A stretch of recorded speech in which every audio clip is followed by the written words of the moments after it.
Hey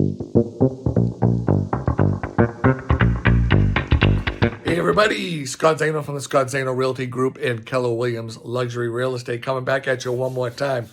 So, been getting a lot of questions lately on buyers, what to do on your do's and what to do on your don'ts, right? So there's certain things you might want to think about doing and not doing when you're purchasing a home.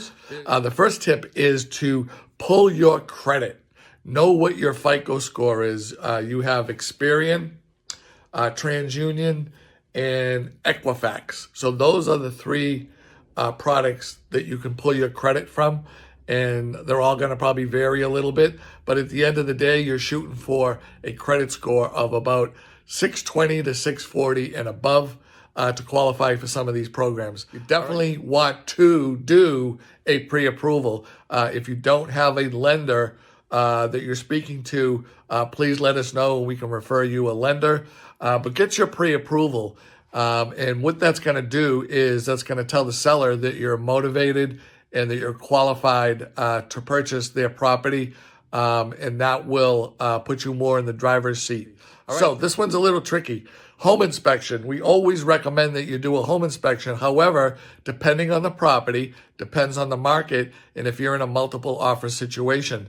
Some people, if they're okay with it, they're okay with waiving the home inspection, right? And then others are not. And so you have to kind of take a step back and say, how comfortable am I if I do a home inspection? Is it going to put me at the bottom of the pile? Or if I don't do a home inspection, will it come back and bite me later on? So having a good, well-qualified real estate agent that understands construction could take away a lot of that guessing game for you. So my tip would be is to always have a home inspection. That could be home inspection, termite, radon. There's a bunch of different inspections you can do. You have about a 10-day period to do so. So for any buyers out there, when you buy a piece of property, you're buying it as is, right? So once the deal is closed and it's over, it's as is. There's no going back, right? So you're buying a property the way it stands, right? You're getting the property and you're getting the land or the dirt, right?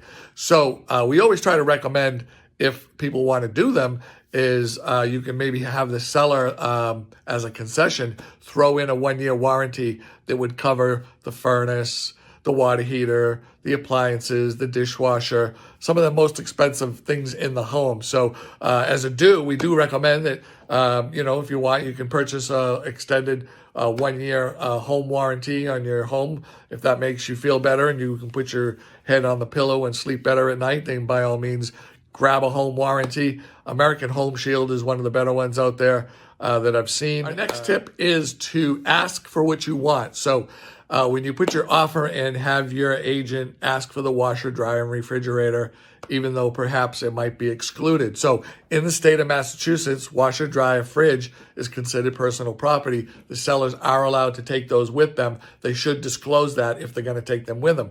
If it's not disclosed, ask for the washer and dryer. Ask for the swing set out back if that's something that you're interested in. Ask for the car in the garage if that's the case, and negotiate. Everything can be negotiated, right? Do get 3 quotes for your homeowner's insurance, right? So when you go to close on your property, they are going to want you to have a homeowner's insurance policy in place before you close, right? And they usually ask for that to be paid for in a year in advance, right? It's part of the closing costs. So we recommend that you do get 3 quotes, right? And if you don't understand insurance, because sometimes it can be a little tricky, then we highly recommend that you sit down and talk with someone that does understand insurance and how it all works. Buying a piece of property and it has a well, there's a very good chance, and it has a septic, there's a very good chance that the bank, if you're financing it, is going to want the well and the septic tested to make sure the well is not contaminating the septic, right? Or the septic is not contaminating the well, I should say, right? Because we drink water from the well and we use it to bathe in, right? So wells are great, but the other thing is you might want to take it one step further. If you're going to check the well water, right, and have it, diagnosed, then there's some really good well companies out there that will actually check the well, check the pump, check the flow, see what the water pressure is, things like that. They have all kinds of different tests out there that they time with the water and buckets and things like that. It's kind of interesting. So if you are going to have a piece of property that you're going to be put an offer in with a well, we highly recommend that you do have the well tested. The next tip is have your property appraised, right? If you're going to be financing a piece of property, the bank is going to call out their lender and they're going to appraise the property to make sure that you're not overpaying.